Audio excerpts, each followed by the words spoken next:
All right. Hello, everyone. Hi. Wait, y'all can do better than that. Hi, everyone. Yeah, there we go. There we go. Thank y'all so much for your patience and for waiting for us to get this started. We are so excited to have you with us here at COP. And I want to take time before we are beginning this session on youth as key leaders and transforming climate promises into inclusive actions to take time to acknowledge this space that we're in as the cradle of ancient civilizations, the birthplace of irrigated agriculture, actually, and also the land of amazing cultural and natural heritage that's been stewarded by so many different Bedouin and other native tribes that enable us to be here today. I also want to share my gratitude for all the different things that are enabling us in our existence right now, the land, the water, biodiversity, the materials that made my laptop, all these different things that are making this event possible, including the lovely people that are here with us right now. My name is Hailey Campbell, and I am the co-executive director of Care About Climate, and I have the honor of being your MC today. As we begin, I'd like to invite everyone to join me in practicing a native Hawaiian welcoming tradition that I have learned over the last year of living amongst these communities.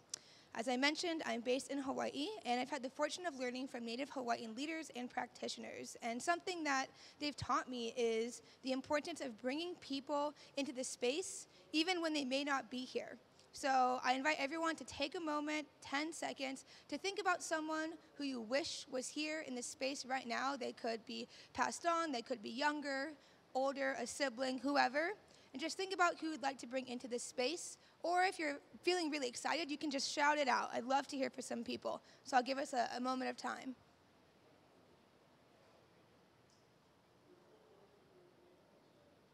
Closer. Can you hear me better now? All right. What I was mentioning is I'd love everyone, if you'd be wanting to invite someone else into this space that's not with you here today, if you wanted to shout it out or just think about it in your head, maybe someone up here has someone they wish could be with them at this moment. But I'd love to hear from you all. Who are you bringing into this space with you as you enter this awesome dialogue?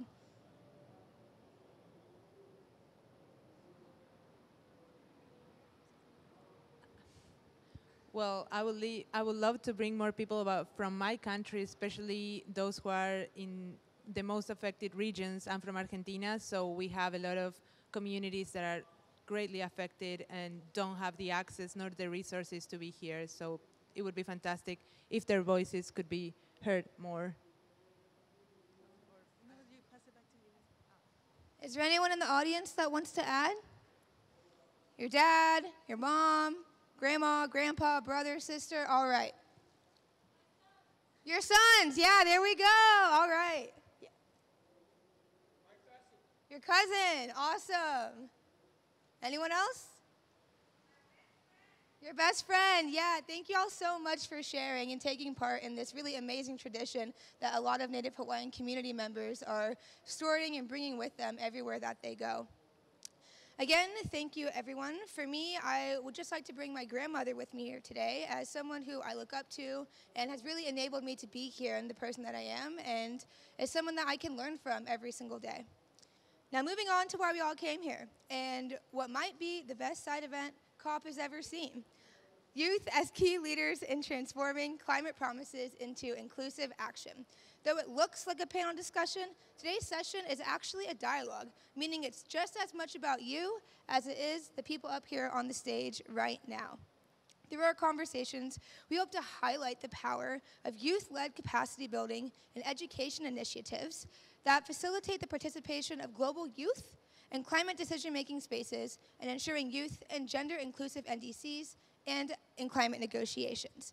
Sounds like a mouthful, and that's amazing because that's why we have all these people here to explain it better for all of us today. I'd also like to give a shout out to each of our amazing partners who I'll yield the floor to here in a moment to share a little bit about their work. The UNFCCC, who granted us this opportunity to have a side event, Peace Boat, the Future Leaders Network, the Climate Youth Negotiators Program, and of course, Care About Climate as co-event organizers today. I'd now like to invite Sophie to give us a little background on the Climate Youth Negotiators Program in a minute or less. Good afternoon, everyone. Can you hear me? Excellent. Thank you so much for joining us here today. I'm Sophie Dowd. I'm the Chief Executive Officer at the Future Leaders Network. We're a non-profit organization based in the United Kingdom aimed at discovering and developing the next generation of leaders. I'm here today with my wonderful colleague Heeta, who you'll be hearing lots more from, and from Christian, as part of the program, the Climate Youth Negotiator program, which trains young people to become climate change negotiators and enables them to negotiate on their country's behalf at UNFCCC events. Thank you so much. And now I will pass it over to Emily for Peace Boat. Hi, everyone. Thank you very much for joining us here today. My name is Emily McGlone, and I work as a director of the international organization Peace Boat US. Our organization, Peace Boat, which is our sister partner from Japan, has a ship that travels the world promoting peace and sustainability and travels with the United Nations Sustainable Development Goals logo on the hull of the ship, promoting the SDGs everywhere that we go through education on board with guest speakers and young people sharing experiences and helping to raise awareness about sustainability and peace building. Today we have with us our ocean and climate youth ambassadors who are from small island developing states or large ocean states traveling with us on board the ship. This program was launched at COP23 and includes young people sharing their experiences, shared challenges, and solutions for ocean and climate action. So really happy to be here with you today. Thank you so much, Emily. And now I pass it over to Ruth to share about Care About Climate. Hello, everyone. Everything good? Yeah? Awesome. Thank you so much. My name is Ruth Hollands. I am the program manager for the NDC project at Care About Climate, and I'm here joining my colleagues Julieta and Hailey. We are a youth-focused international climate organization where we really try to empower youth around the world to be climate leaders within their community using policy, research, and education. So if you haven't heard of us, from us before, we are in a lot of stuff, and we are very excited to be here with you all today and look forward to learning more from the diverse audience that is here today. Thanks. Thank you so much, everyone, and I am so amazed at all of the awesome initiatives that are ongoing and so thankful to be your MC to hear more about the work that's going on with each of your groups and organizations. Today, I have the honor, again, of being joined by these amazing panelists here on the stage, and let's see if I can do this and do the slides. Awesome. So first up, we have Nathalia from the Seychelles and Giovanni Henry, who are part of Peace Boat's organization, and I'd love to invite the two of them each to take just 30 seconds or less to tell us a little bit about themselves and also what you're hoping to get out of this dialogue today. And why don't we start with you, Nathalia? Hi everyone, my name is Nathalia. I'm from Seychelles. If you don't know where that is, it's a group of islands on the east coast of Africa. I do a lot of volunteer work in my country, mainly focusing on SDGs 13 and 14. That is honestly my passion, and I do it with a heart. I was lucky enough to be on board Peace Boat for the Ocean and Climate Youth Ambassador Program, and I got to engage with other youth from other island states. I'm really looking forward from learning from my peers, and I'm really thankful that I've been invited to this panel, so thank you very much. Thank you so much. Giovanni, go ahead. Yes, good day, everybody. Hope everyone is loving charms thus far. Anyways, Giovanni Henry from the Caribbean island of St. Lucia. As with Nathalia, I was part of the Peace Boat Ocean and Climate Youth Ambassadors Program back in 2019. Of course, it was one of these unique programs, I must say, which allow young people to not only come within this collaborative space, but also it allows you to sort of bring forth the stories often untold from the small islands. And that in itself, in terms of the solutions, and I'm sure my colleague Nathalia would mention that how we've been able to collaborate in advancing solutions in our various islands just from this experience, I think that was one of the sort of key things. And of course, today, I think it's important, of course, that through this COP, that we understand that, yes, it is an urgent situation for many of us, but definitely as young people, we have a strong role to play. And I encourage you all to capitalize on this opportunity to see how we can advance youth-led solutions, not only for us, but for generations to come. And I'll stop here. Thank you. Thank you all so much. And really quick, what is your favorite youth engagement activity for both of you? For me, I would say beach cleanups. When we have beach cleanups in Seychelles, we get a lot of, especially school kids, young kids. And it's interesting to learn their perspective about the oceans and climate change, and also to exchange. I think they give me life and they give me power to stand in the sun for 5 hours and clean the beach. So that's my favorite youth engagement program. Thank you.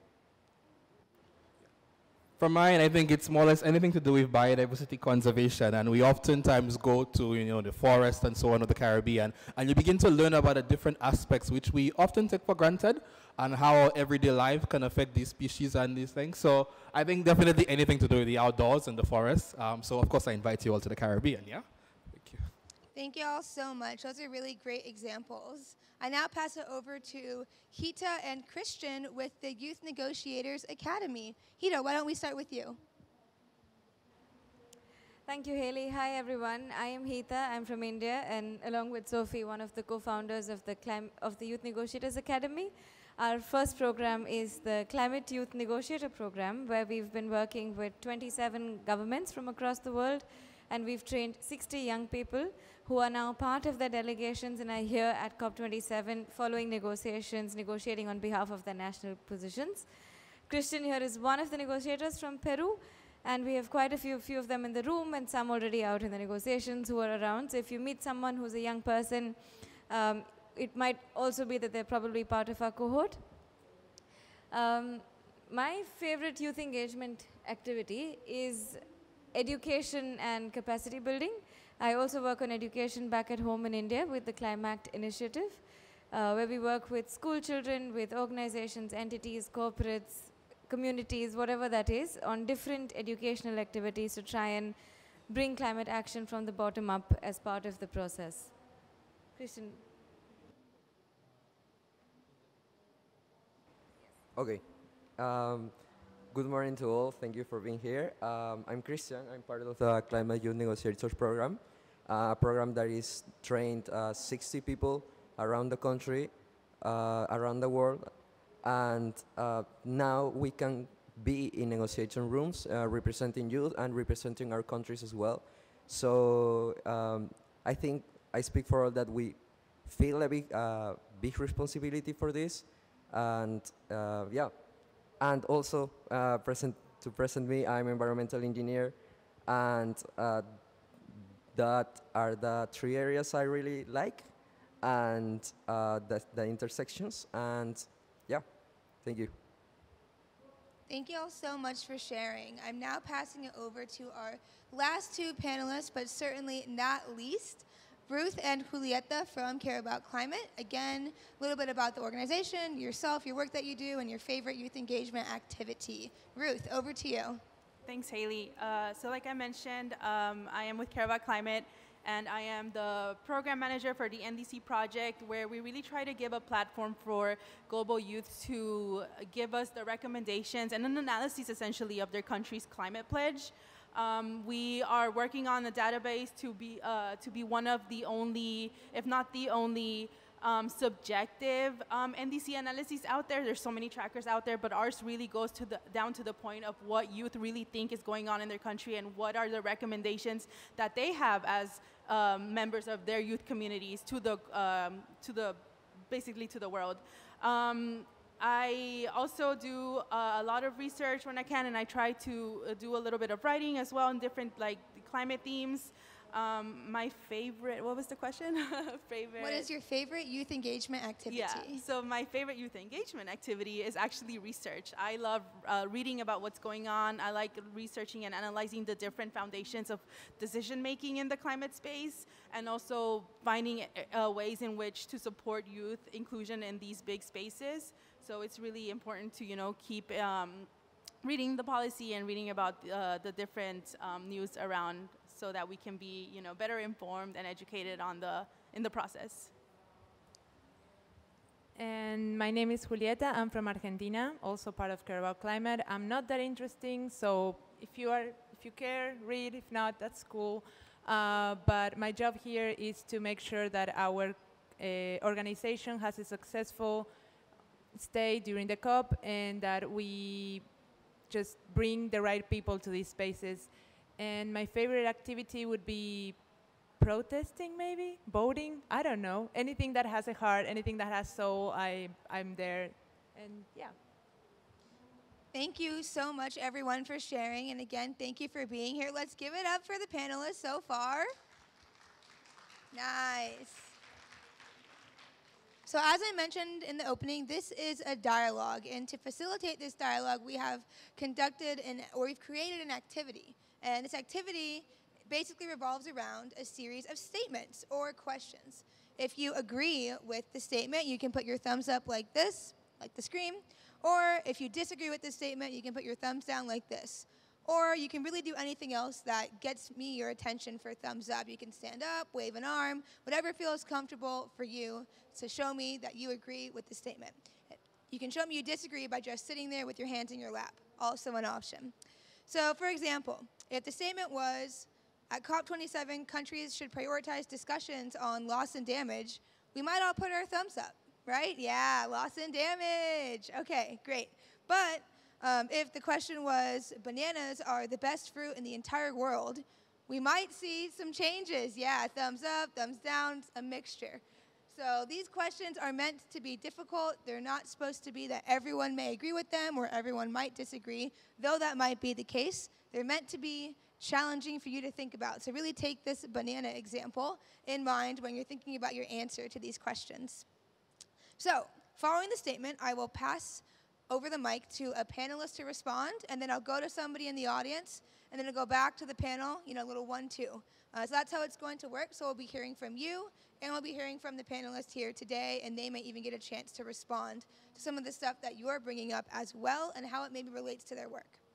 So there will be 4 questions, and I encourage everyone in their answers to please keep everything concise, as we only have a limited amount of time, and I want to make sure that we can hear from as many voices as possible, because that is the ultimate goal of us being here today and having an interactive discussion, is to hear, hopefully, from everyone in this room.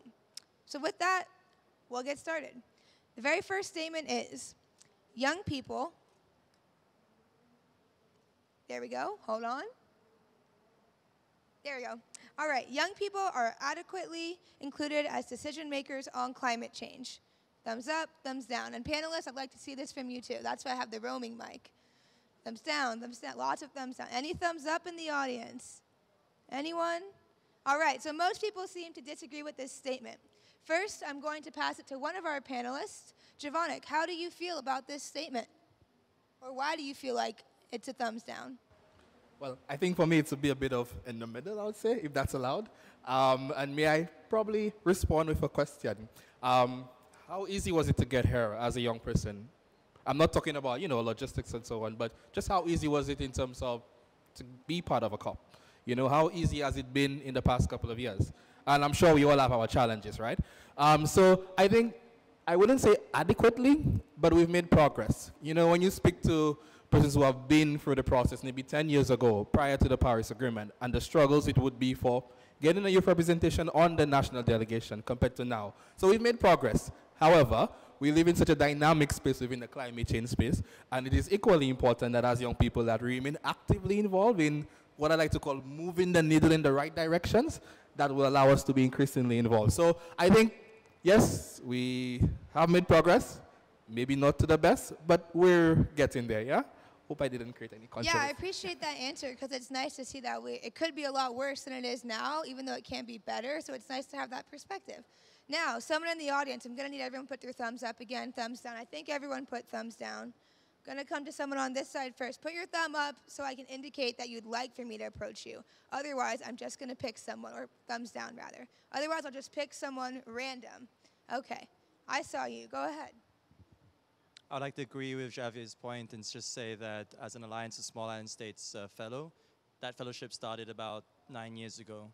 And just seeing so that fellowship started about 9 years ago, and it's trained about 40 people from small island developing states. And just to put it out there, if you're from a small island developing state, please reach out to your mission at the UN, apply for this fellowship. It closes on the 18th. There's many more examples of fellowships that are getting us into the UNFCCC process and beyond. And it's great to hear more about what UNGO is doing with this initiative. So that's a really key sign that things are progressing, but the pressure must be continued because it's by no means near enough yet. Thank you so much for sharing. Yeah, it's a really, really important point. I now pass it over to Julieta to provide her reaction to this question. Back and forth. I agree with you that there are new processes and new spaces, yet formal spaces are what matters, and those are extremely hard to get into. And once you get into, you get like maybe a minute to talk, if you get a minute to talk, or else you're just an observer. We are not observers in real life. We are living these situations. Why don't we get to make any decisions? Why don't we get to speak? Why can we only nominate one person from one part of the planet to talk about, you know, all of our issues, to represent all of us? Those are not representative spaces. Formal spaces need to include youth in a meaningful way and have actual tangible solutions, you know, or how do I say it in English? Consequences, I guess. Yeah, that's my opinion. Adequate, I don't think they are adequate. That's my opinion. That's why my thumbs down. Thank you so much. And I'm now going to call on someone from this side, so if you could put your thumbs down again to indicate that you'd like to be called on. Anyone? Anyone? No one on that side wants to be called on? Come on, guys. Y'all had great thumbs down before. Anyone on this side? Anyone?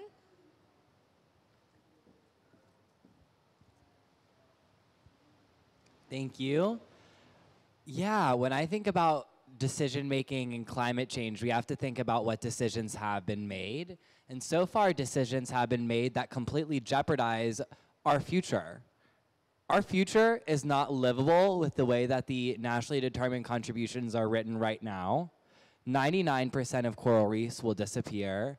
The geopolitical consequences of the water scarcity and food scarcity that will be caused, the migration issues, we need to ask ourselves, who has made these decisions? Are we making these decisions, or have these decisions been made for us? And they have been made for us and, frankly, against us. If we think about adequate inclusion in decision-making, we need to think about democratic stakeholder governance. And young people are not represented adequately as stakeholders in governance frameworks when it comes to climate. I'm glad that we have constituencies like UNGO within the UNFCCC, but as Julieta mentioned, it's still extremely difficult for us to have the same type of negotiating power as a party, or frankly, even as the private companies who have had access more than young people have now. If we think about democratic governance, we need to recognize the global population and think about representation. Young people under the age of 30 make up 50% of the world population. But what percentage do we make up of boardrooms? What percentage do we make up of governments? What percentage of the decision-making situations are made up of young people? We get 1 minute of a conversation. I don't think that's adequate. Thank you so much for sharing that insight. And as I move on almost to the next question, we do have one more panelist that's going to be responding. Christian, how do you feel about this? Yeah, the two opinions that were made, they were great, and I would like to add to that, that Climate Youth Negotiators program, I think it's going to make some progress about that, because we now are like around 60 young people that are in negotiating rooms, influencing our delegations, like being part of them, and even though we are small, a small number yet, maybe in the next years we are more, and in the coming years maybe we become like heads of delegation maybe, and we are like more direct influencing, we are more part of the negotiating tables. So yeah, I think that's the way, and I'm happy to be part of this program. That's why, and I think there are two more programs that are making the same thing, and I congratulate that. Yeah. Yeah, thank you so much, everyone, for sharing your answers to this question. It's so amazing to hear the different responses of, you know, we've made progress, but it could be better, and others kind of reflecting that a lot of these decisions that have been made haven't been made for us, or they've been made for us, but against us or not with us in partnership. And I think that's a really important point, that it's not really representative in not just the national level, the international level, but the national level as well. Those are all really great points. So thank you so much for sharing. And now we're going to go to the next question, which is capacity building and training are necessary for youth to successfully participate in climate action? Thumbs up or thumbs down? And this time I'm going to go to the audience first and call on both of you. Let's see. Thumbs up, thumbs down, pretty high. All right, we have a mix. Sean, if you would pick someone on this side with a thumbs up.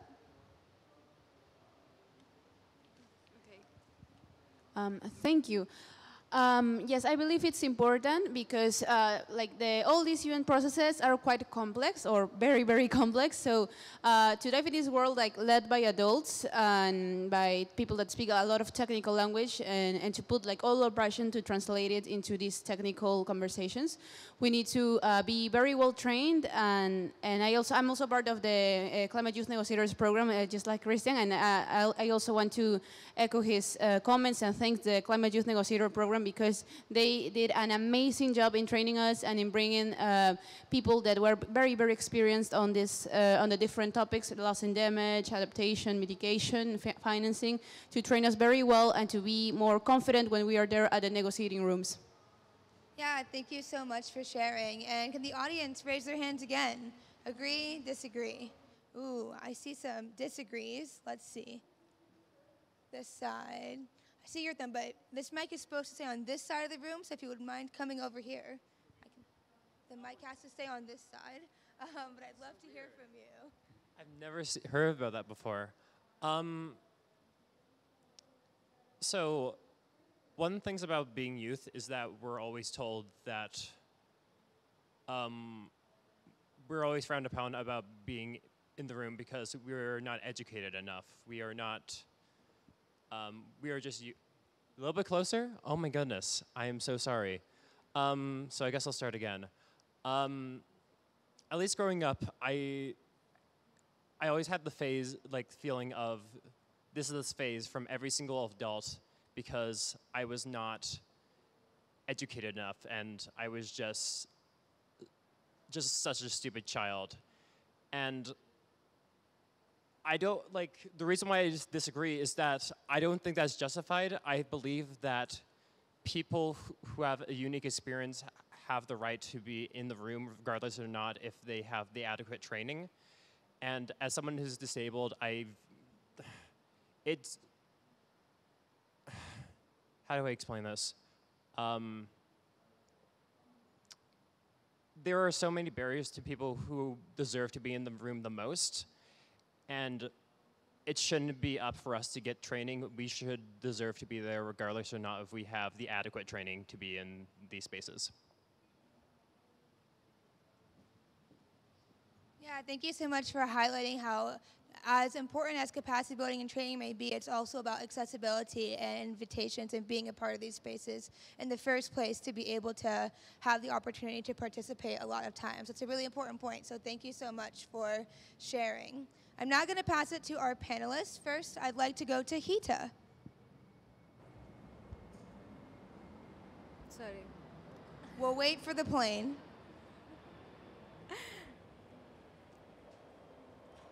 Yeah, thank you so much for sharing your views on this. And I think I'm probably sitting on the fence over here.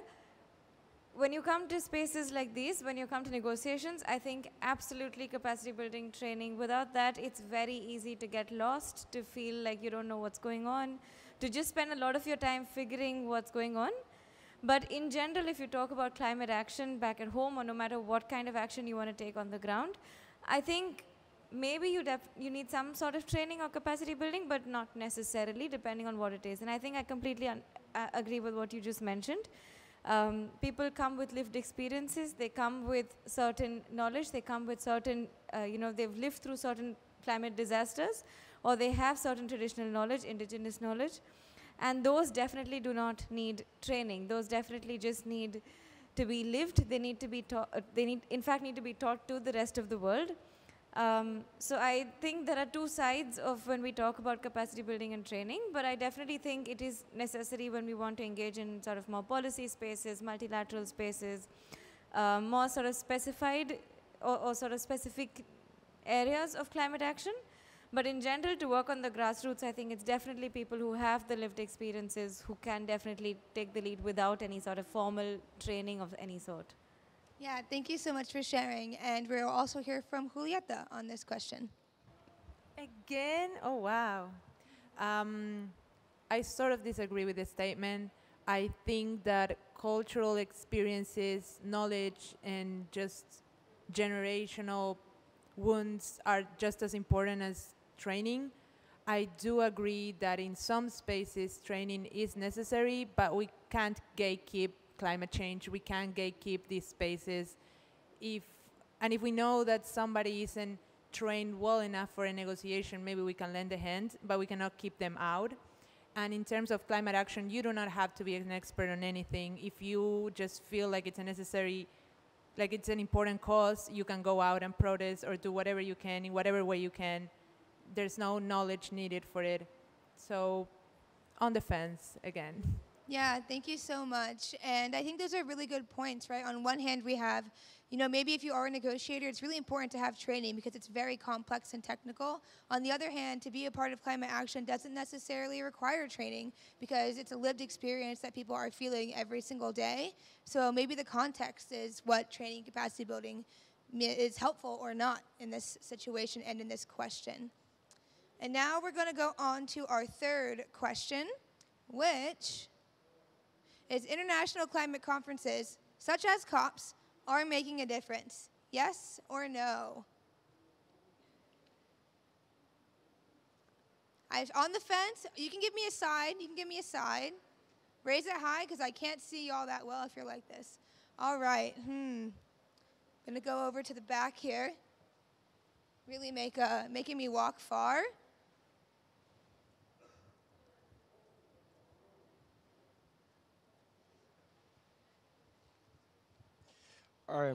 Thank you. International conferences, my country, Liberia, I'm from Liberia, Africa, is very important. And the important about these international conferences, when we go back in our real home, we'll make sure to have awareness programs, activities, conferences that are in our real schools, in our real communities, in our real religious area, to make sure that the climate conferences, the information that we get here, make sure that other people will get the gist and the taste of this information about climate actions, about women and Ruth. Like in my country, Liberia, women and children suffer for climate change. And more especially when I come for conferences today, when I get the knowledge, I have to go back there to tell them about the important or the advantage and disadvantage about climate actions on women and youth children. Thank you ever so much. Yeah, thank you so much. I think it's a really important point to highlight that women and children are among the more vulnerable groups to climate change, and a lot of times, are the people that maybe do get less access to these spaces, and their voices are really important. So even when they can't be here, it's important to be able to bring that knowledge that is coming from here back to our home countries to ensure that our communities are empowered to not only act, but also to understand the different risks that are facing their communities. All right, this side of the room. Up, down, middle. Anyone with an up? No? Or one. I see one. I already called on you. All right. Gonna have to ask you to stand maybe right here, just for the mic situation, or if Sean can bring it. Okay. Yeah, hi. Hopefully everyone can hear me. I wasn't fully prepared to give a great answer, but I'll try my best. So I think I was saying kind of in the middle, because I do think in an issue such as climate change that affects all of us, obviously differently, but all of us, it is important to sort of have some sort of consensus, and this is currently maybe the only place that can be reached. If it gets reached is a different question, but I think kind of the potential and the possibilities for negotiations that COPs provide are important and necessary to have, regardless of the outcomes, maybe.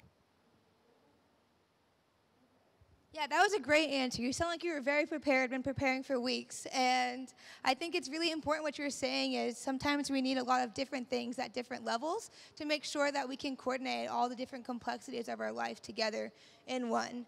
And now I'm going to pass it over to our amazing panelists, starting with Ruth.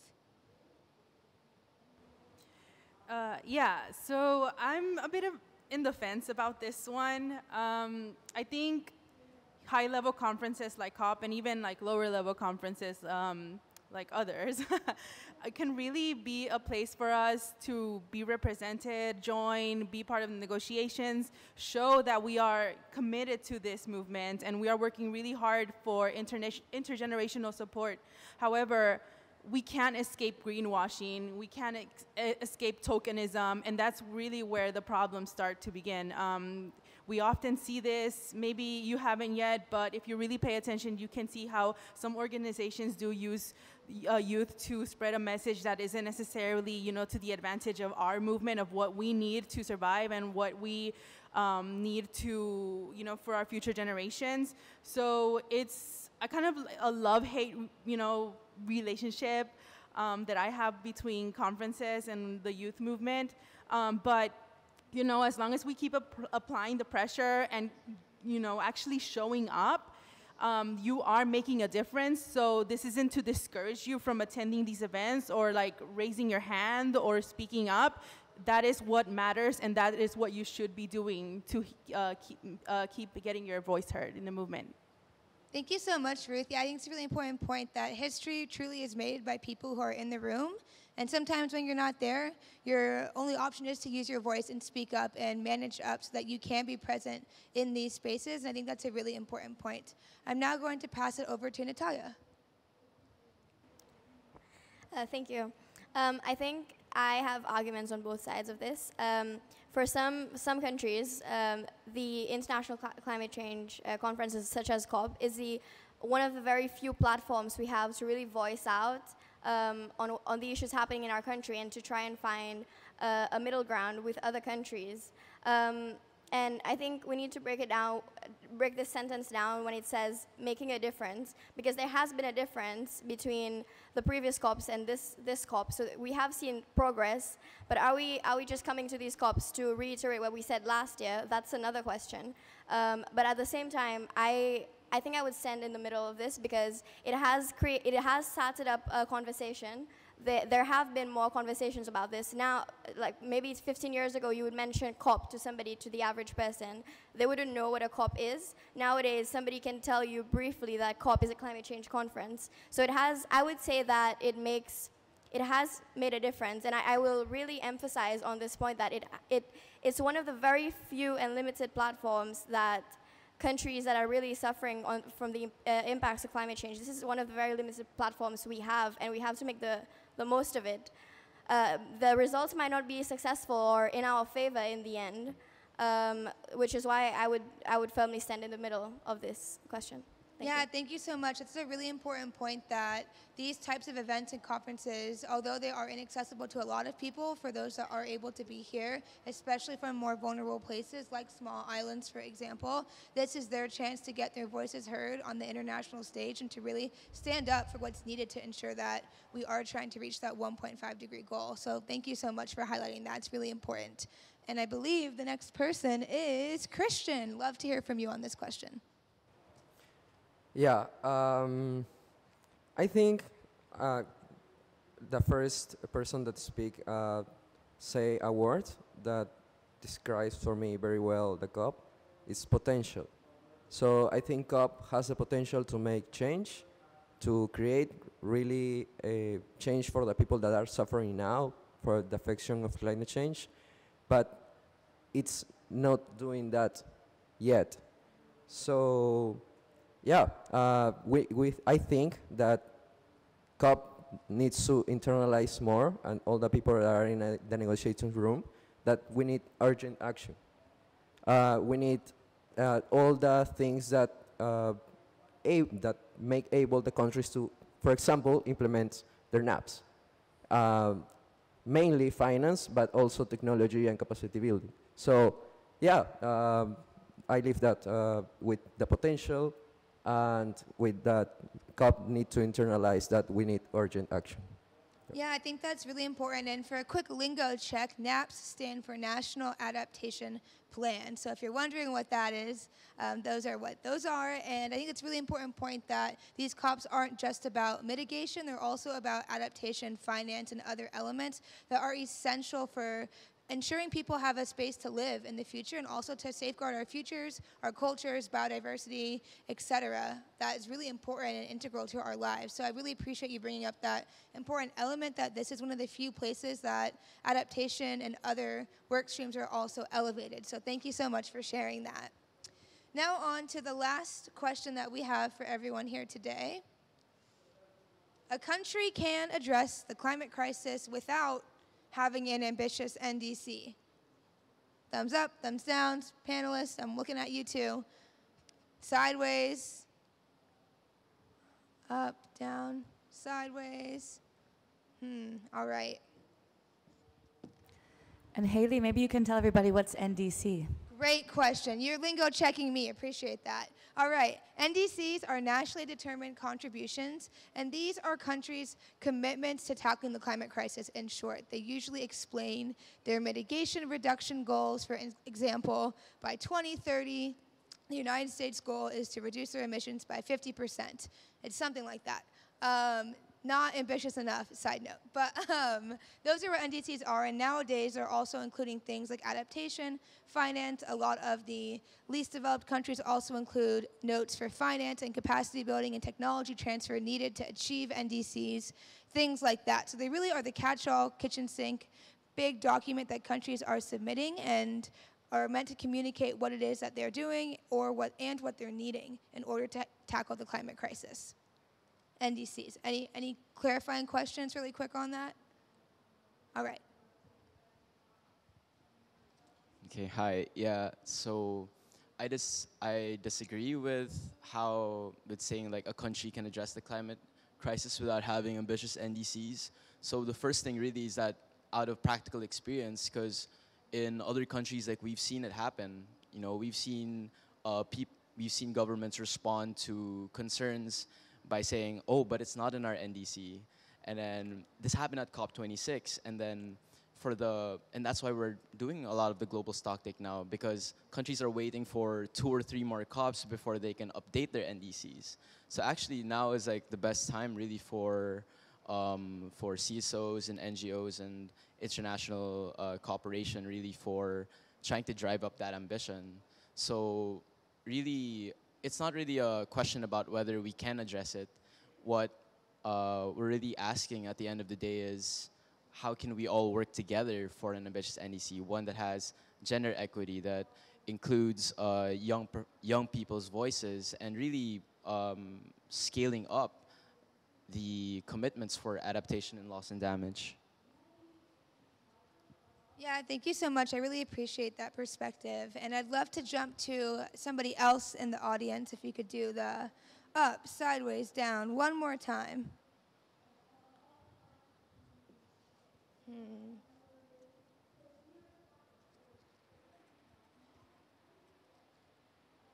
Hey, hi everyone.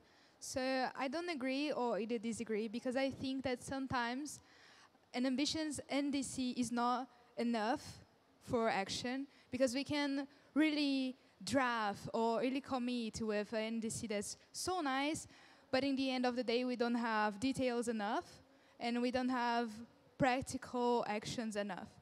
And in the other hand, some nations cannot commit with ambitious NDCs because they don't have money or they don't have capacity to do it.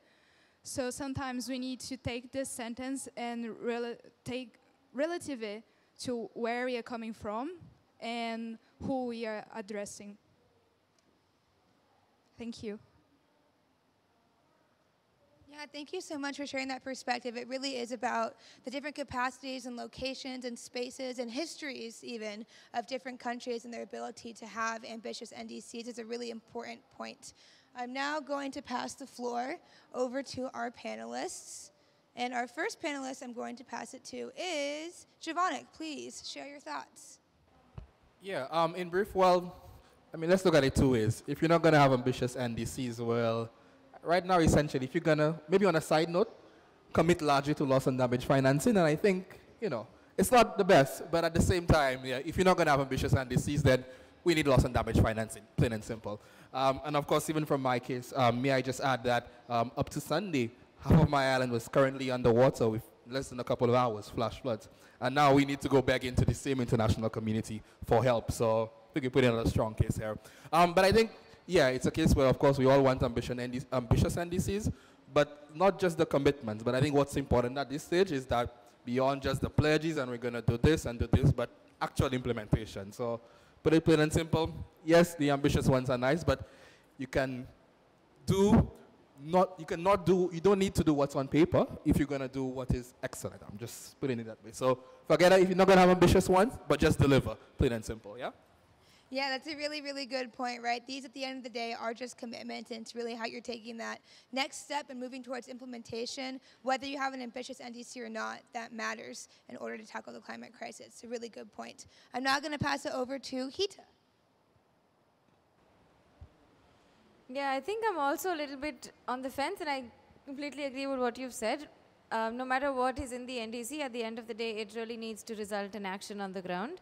It needs to result in policy, and then policy needs to be implemented, which takes a lot of effort, takes time, takes resources, and a lot of training and capacity building through the chain. But I think it's also important to have ambitious NDCs. So I don't think that we shouldn't be I don't think that we should be forgetting one or the other. I think it's very important to push for ambition on the NDCs. It's really important to push for at least to have language on a piece of paper. And then, of course, moving beyond just that, like it cannot end at just, okay, we've committed, this is our NDC, and that's the end of it, but it really needs to translate into action on the ground. So I think we definitely need both. We definitely need to have very ambitious or much more ambitious NDCs, but it cannot stop at just what the NDCs state. It really needs to translate into action. Yeah, it's a really good point. It kind of makes me think of this analogy, right? Like, if you're trying to make this really extravagant cake, and your NDC is your recipe, it doesn't matter how complex or cool your recipe is if you don't have the ingredients and the tools to actually make that cake happen. And also, if you're not able to stand there and have that time to watch it bake, then you might have a half-baked NDC, and then you won't be able to actually implement anything. I think it's a really, really good point of having that balance between what's on paper and also what's being acted upon. I'm now going to pass over to Nathalia. Would love to hear from you.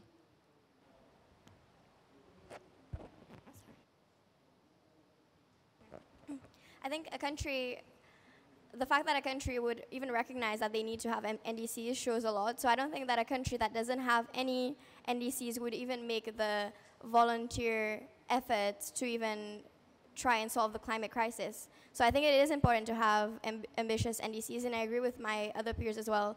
When they say that it's not easy to achieve these NDCs, there are a lot of steps that need to be taken for this to be accomplished. But at the same time, I think if we have NDCs on paper, it creates a sense of accountability for the government and the country. Whether there are repercussions if the country doesn't achieve its NDCs, well, but at least if it's a government that is conscious, having goals written on paper saying that we should be aiming towards this at least makes a step towards the right direction, at least. Yeah, thank you so much for sharing that. It's really nice to see NDCs as that ultimate goal, that you can take steps towards in different ways, but having that there is really important as a guiding star, especially as governments maybe change over time.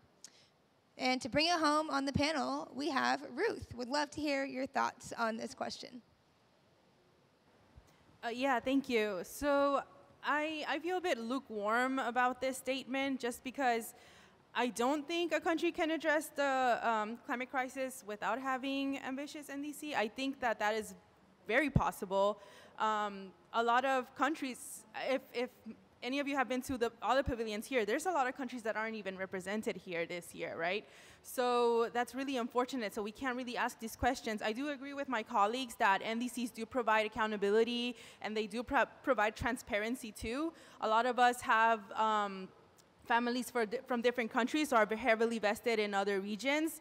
And also, regionally speaking, there are countries that affect, neighbors. So it's really important to really, identify what these needs and wants and what these ambitions are, because it's not just like a one-size-fits-all climate crisis, right? Like it's affecting all of us differently, and the actions of others affects us too. So I definitely value ambitious NDCs for that, the transparency and the accountability.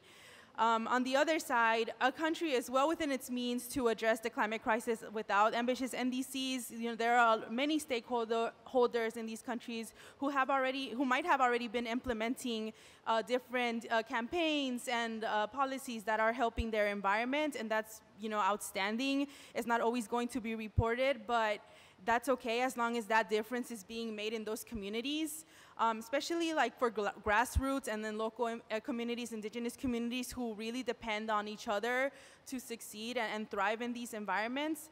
And then one more thing I wanted to add is that representation is really important no matter what. So as long as we have that representation somewhere, that's really important, and also taking into consideration the global stock take. IPCC reports, right? Like they come out, they have like so much information, and some of these countries really depend on these kinds of reports to be able to make these decisions. So there's just so much that goes into it. But at the end of the day, you know, we can't achieve anything by ourselves, and we do really have to get that power of the community to make these differences locally so that we can affect change at a greater scale. Yeah, thank you so much, Ruth. I think it's a really important point that when you're talking about ambition, it might not just be on mitigation. It could also be on representation and other needs, and I think that is really, really essential. And to your last point, I think it really speaks to the theme of this COP. We have to be in it together for the implementation of ambitious NDCs that are representative and also reaching those emissions reductions targets that we need to thrive in the future. And actually, not the future. The future is also tomorrow, so today. All right, thank you so much, everyone, for participating in this really fun activity. I hope you enjoyed it, and it was a little bit different than your usual kind of sit here, listen to the panel, back and forth type of thing. But before we go, we still have a little bit more time. I would love to ask the audience if they have any questions for any of our panelists here today. You can just raise your hand, and then me or Sean will come give you this mic. Or maybe Sean will give you the mic so I can hold on to this one.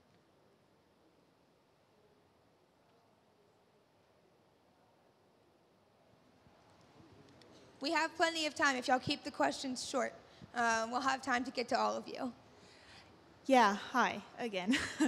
My question is pretty straightforward. I work with the YMCA in Finland, and I have a lot of young people, 15 to 18-year-olds, that are super interested in getting involved in like climate action, the climate movement, but don't really know where to start. So, any tips that I can bring back home to Finland? Thank you so much. Thank you so much. And maybe one or two panelists, is there any of you that feels like really energized to take on this question on tips? Y'all gotta have something. All right, Julieta. I'm gonna leave the programs and formal spaces to, I think Heeta could give you more information on that. But when it comes to just community-based, there's always something for everybody.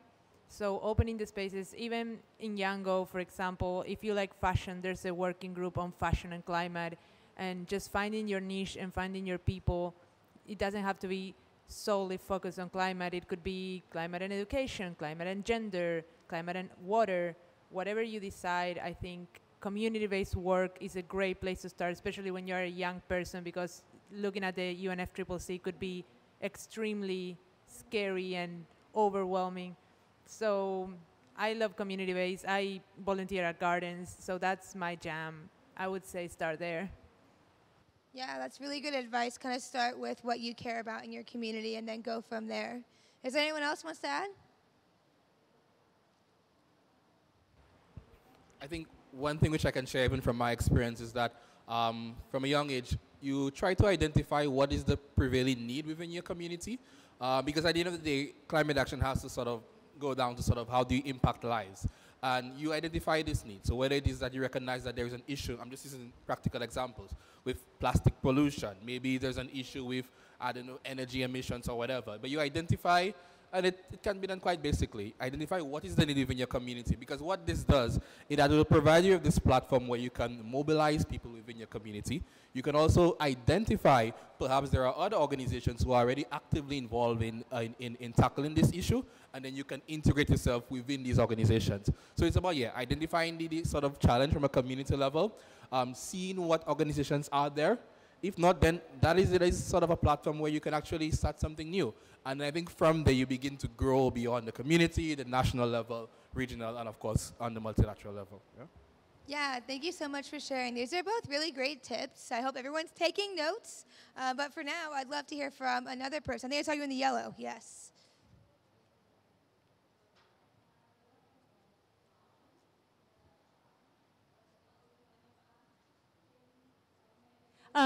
Oh yeah.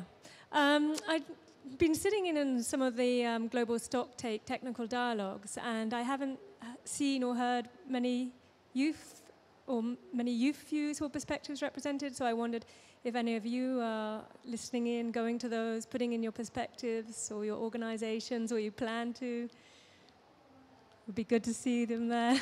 Yeah, definitely. I would love to probably tag Ruth in this question at first.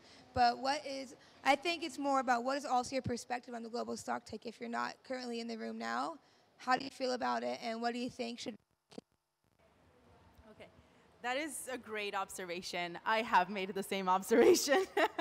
There is a horrible lack of youth representation in those conversations. And I think it really goes to show you that some of the decision makers really don't think that we know what we're talking about, and we are educated enough to be a part of those conversations.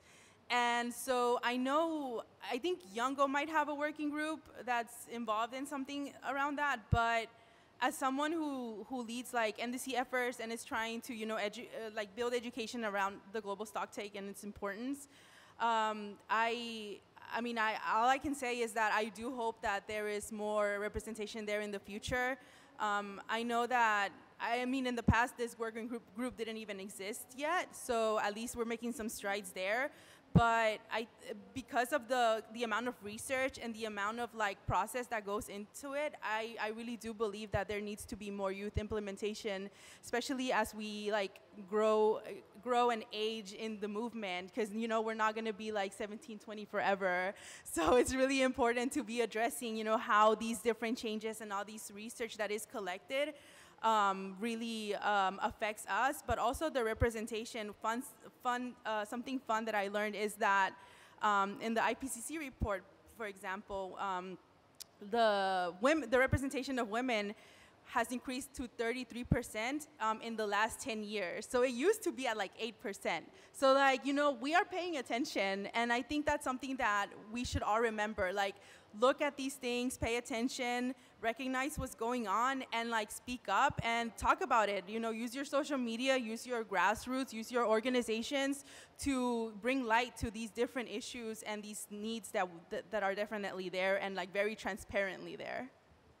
Yeah, thank you so much, Ruth, for that answer. And I think it's something you're highlighting, too, is maybe it's that there's not as much education for some people to even be involved in the global stocktake in the first place. And that might be something that's also lacking, where people don't even feel confident to be at these tables, even though they very much do deserve to be there.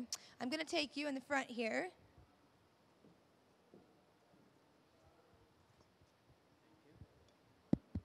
Okay, hi, I'm Mohammed, and I'm here with Global Kids. So my question is, as you mentioned earlier, there are many countries that are not represented in this COP this year. So in your opinion, how can countries that are countries with not so capable economic status, how can they join and start acting in the climate change movement?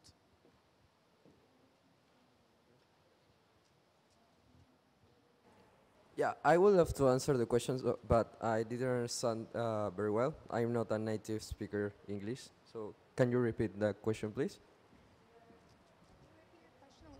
Yeah, sorry. So in your opinion, how can countries with not very capable economic status join and start acting in the climate change movement? So about countries that are not have a strong economy can start work on climate action. Okay, that's a hard question, I think. I'm not sure, but maybe we have the plans. For example, my country. Peru has their national adaptation plan and other plans, but we don't have like all the resources to implement all the measures that are on the plans. So to start doing that without the finance, without the money we need to do that, can be hard. So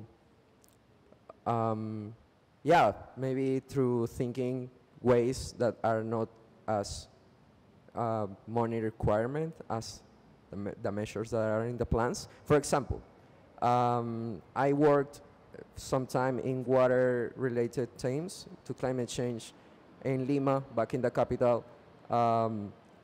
We had like a water problem because of climate change.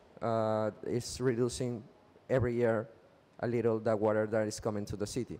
So one option is to build dams, but another option is to work on nature-based solutions, and that is cheaper. So maybe through creativity, through innovation, we can start start to do things to improve our situation related to climate change in our countries that are not as economic strong as others, but that shouldn't take the responsibility from the countries that are supposed to give the support that our countries need right now. Yeah. Yeah, thank you so much. I think that's a really important point, that there's a lot of creativity we can have. At the same time, it shouldn't take away responsibility of the big, developed, global north rich countries that are the ones that are responsible for this crisis, that should be the ones acting and supporting those least responsible in these spaces. We're going to take one more question.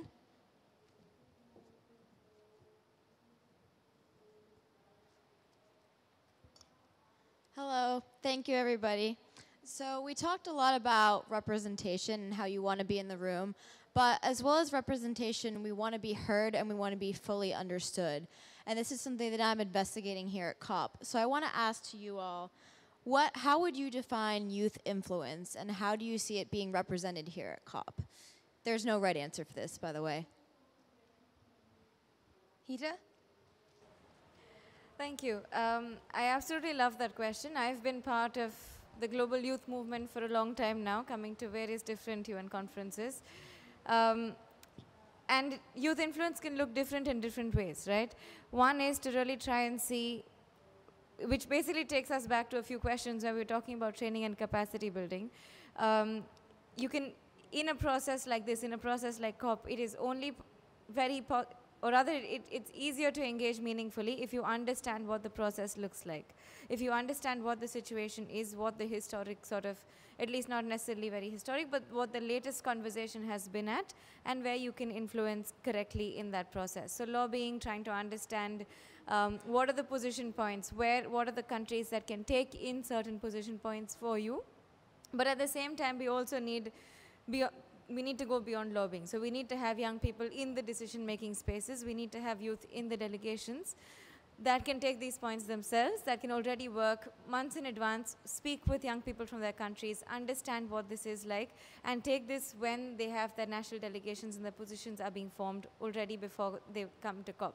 So this is precisely what we're trying to do, is to get young people not just at COP physically, but trying to get them in the negotiation space, give them the training, give them the connections that they need within their delegations to try and bring this change from the bottom up a few months in the lead up to COP. So when the countries are coming in with their national positions, when they're forming their statements, when they're trying to understand what they're going to look at, how they're going to look at different points, these are already points that can be brought in right at the start. So there are different ways of how influence can happen. And then, of course, I think going just beyond that, walking up, trying to sit in the negotiations, trying to understand what the friction points are, trying to see maybe how can you advocate at certain different levels, bring in different actors who could, try and smoothen or, like iron out certain creases in the negotiations. But for all of that to happen in a multilateral space like COP, you need to understand the system relatively well enough to be able to do that in the first place. Thank you so much for sharing. Did you have something to add? I think youth have so much influence when it comes to just doing simple things like spreading awareness or other things like that. One tool that I think it's very useful in our generation is social media. A lot of youth can't attend this COP and a lot of the previous COPs and most probably the upcoming COPs. But we can use social media to our advantage and try to spread awareness of what's happening inside COP. But at the same time, the playing field is not leveled.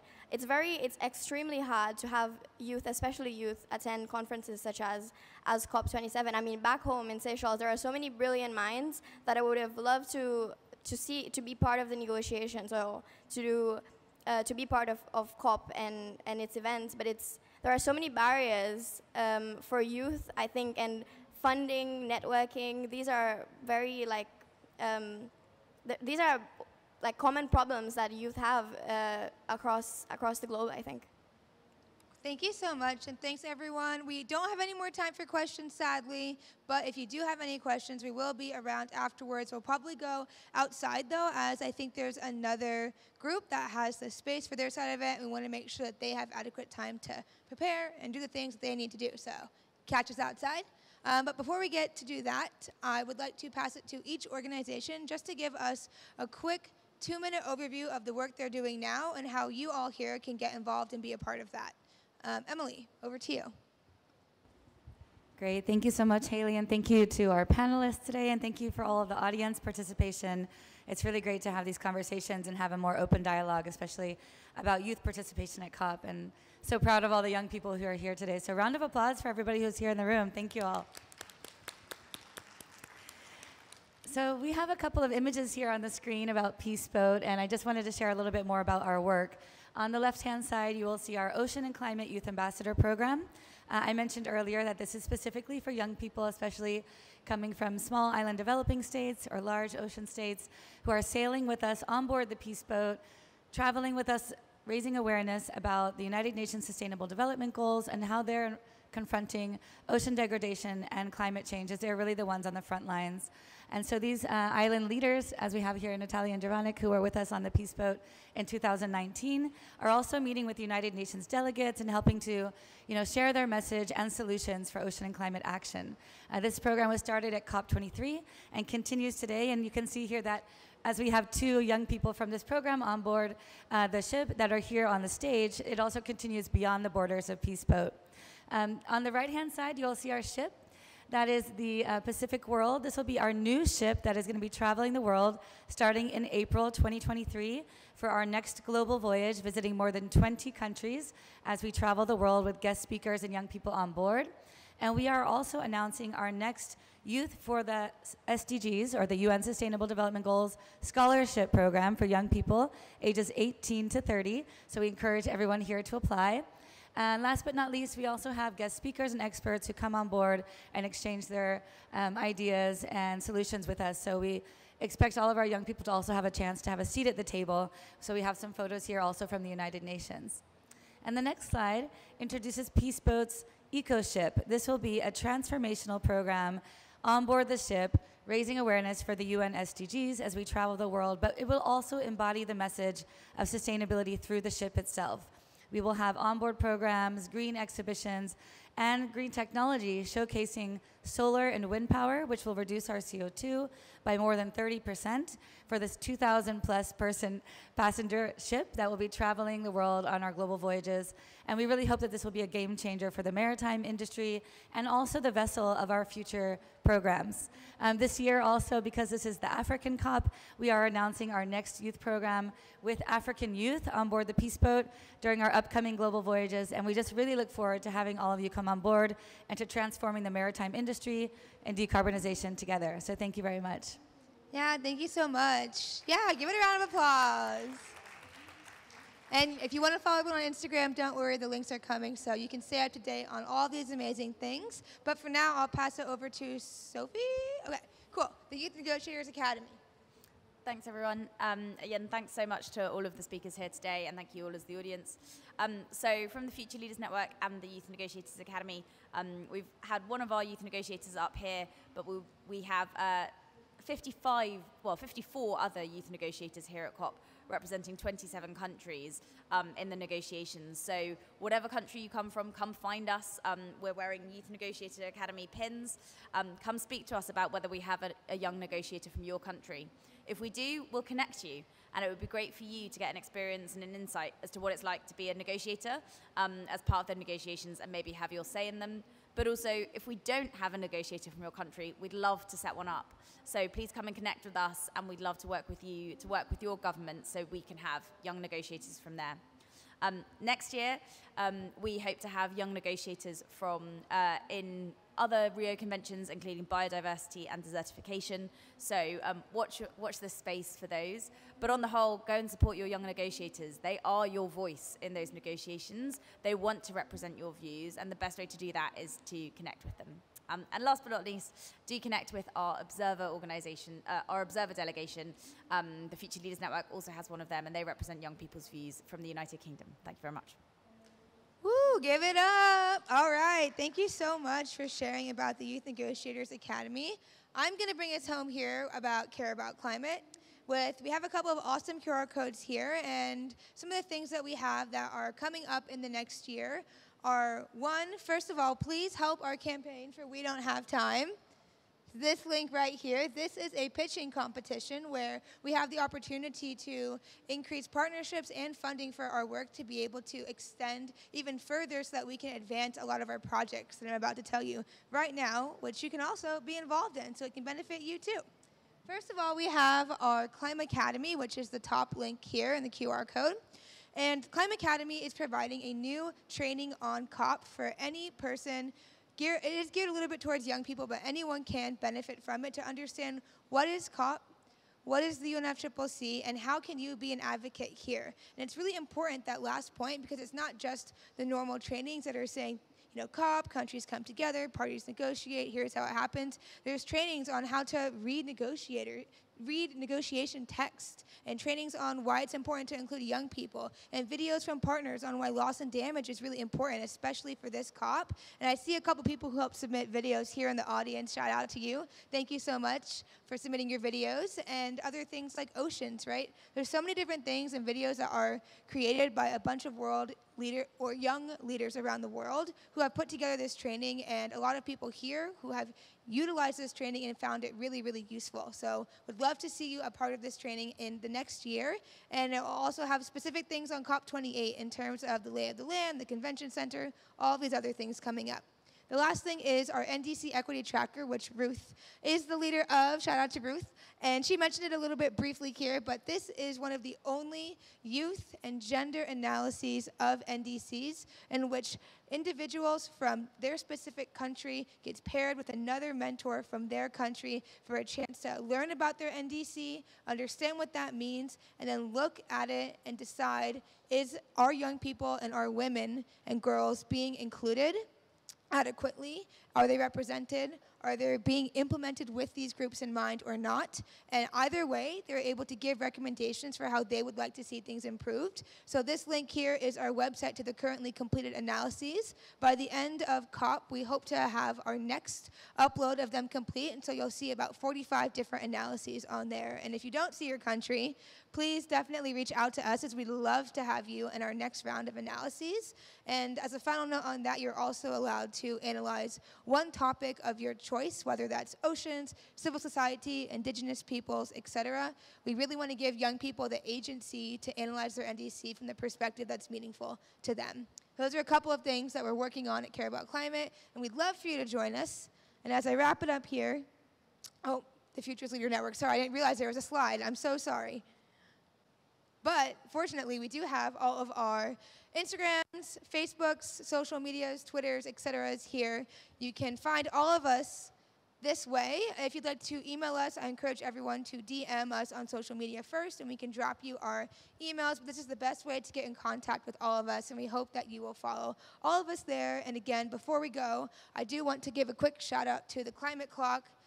They let us here today borrow this, and I don't know if anyone's in the room. No? Okay. Well, thank you to Climate Clock people. If you would like to borrow one of these for your event, I encourage you to check out the Children and Youth Pavilion, the first ever one at COP. Woo! And you'll be able to rent one for your event as well. So definitely want to give them a shout out. And before we go, what are our thoughts on a group selfie? Or should I say an ussie? Thoughts?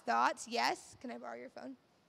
If I could ask the panelists to also join down there, I can take it from up here. Thank you. And then afterwards, again, we'd love to connect with you outside.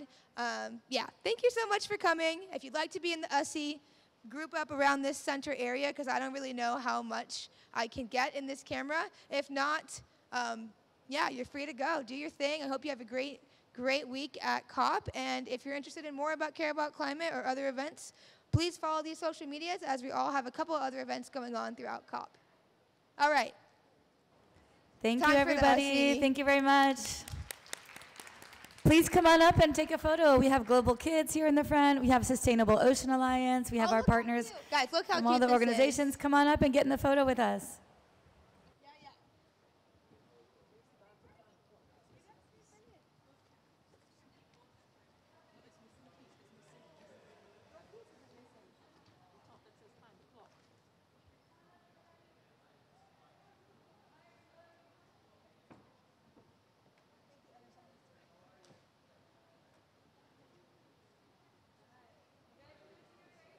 All right.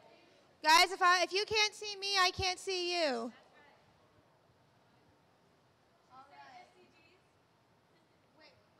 On three, I'm taking it. 1, 2, 3. If you would like this photo, guess what I'm about to tell you. Follow us on social media. But yeah, thank y'all so much for coming.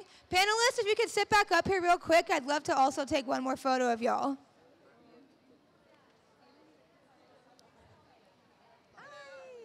Good. How are you? Oh, yes, absolutely. Really quick, I think we're going to take a photo of the panelists and the moderator, and then I will happily take one with you. Okay. We're going to can we all sit back up here? We're going to take a photo. We have a bunch. She just wants. Of the whole thing. What? Of everyone on the panel? We got a few. Oh, we're good? Okay.